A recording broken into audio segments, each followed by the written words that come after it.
आइए जान लेते हैं एमीटर के बारे में। तो एमीटर होता क्या है? एमीटर होता है एक गैल्वानोमीटर जिसके पैरेलल में एक बहुत छोटा-सा रेजिस्टेंस जिसे कि शंट कहते हैं वो कनेक्टेड होता है। तो इस कॉम्बिनेशन को हम लोग एमीटर कहते हैं। एमीटर का काम क्या होता है? वो एक सर्किट में करंट को मेजर करता है और इस एमीटर को हम लोग हमेशा सर्किट के साथ सीरीज में कनेक्ट करते हैं, ठीक है? यहाँ पे एक इंपॉर्टेंट टर्म है जो कि बहुत बार एग्जाम में पूछा जाता है, रेंज ऑफ एमीटर। तो रेंज ऑफ एमीटर का मतलब होता है maximum current it can measure. तो ये एमीटर जो मैक्सिमम करंट को मेजर कर सकता है उसे ही हम लोग कहते हैं रेंज ऑफ एमीटर। अब इस सर्किट में देखिए, इस लूप में अगर हम लोग केवीएल अप्लाई करें तो केवीएल अप्लाई करने के बाद हम लोग के पास आ जाती है ये इक्वेशन, ठीक है?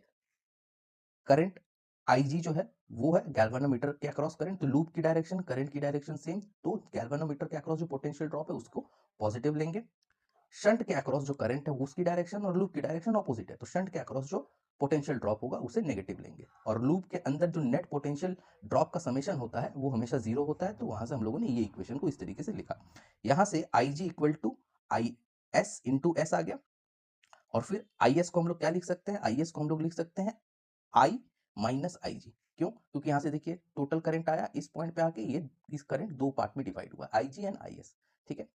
तो यहाँ से हम लोग आई एस को लिख सकते हैं आई माइनस आई जी, और यहाँ से शंट की ये वैल्यू आ जाती है, एक्सप्रेशन आ जाता है, that is I G by I minus I G into जी।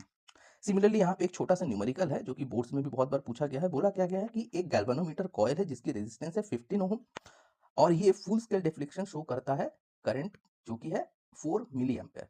तो इसे एक एमीटर में कन्वर्ट करना है जिसकी की रेंज होगी 0 से 6, ठीक है? तो हम लोग को कुछ नहीं करना है, सारी वैल्यूज दी हुई है। ये है जी की वैल्यू, ये है आई जी की वैल्यू, और ये यहाँ से जो रेंज का मैक्सिमम करंट दिया हुआ है यही हमारा आई होता है। तो हमें कुछ नहीं करना है, सीधा शंट की वैल्यू निकाल लेना है और शंट की वैल्यू इस फॉर्मूला से हम लोग निकाल लेंगे। तो एक्सप्रेशन है, यहाँ पे हम लोगों ने वैल्यूज को पुट किए हैं।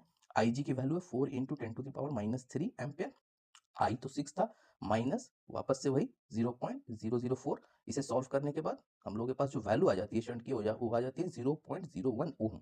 तो इस शंट को यानी इस स्मॉल रेजिस्टेंस को हम लोगों को कहाँ पुट करना है? गैल्वेनोमीटर के पैरेलली पुट करना है। पैरेलली पुट करते ही ये कन्वर्ट हो जाएगा एक ऐसे एमीटर में जो कि 0 से लेके 6 एम्पेयर तक का करंट को मेजर कर सकती है।